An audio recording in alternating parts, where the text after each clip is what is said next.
expanded graphite plate purchased at Amazon. Before cleaning both sides of a strip of this plate, I did some very careful vertical sanding, and I use Gator sanding blocks, fine. Number 2. It's very important how this is done before using the plate as a current collector with graphite felt, which of course is very porous, but even the plate is porous. So after some very careful sanding, I then take lens paper. This is from Walmart. And I put a little bit of extra 91% isopropyl alcohol on the paper, even though it is wet. Make certain your lens paper does not have a detergent. Strictly isopropyl alcohol. Very gently clean both surfaces. Now, let me show you the plate as I obtain it.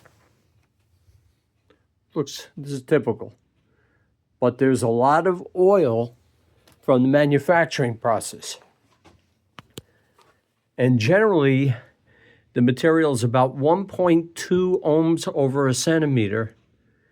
But with cleaning, I'm getting reads with a multimeter at 0.4 to 0.7 ohms over a centimeter. Make sure the probes of your multimeter are clean the same way with isopropyl alcohol. It makes a big difference. So this will now act as a sandwich component with a piece of graphite felt, 2 of these, and I also am applying composites with carbon black to the graphite felt. Here's such a sandwich right here, and it's compressed.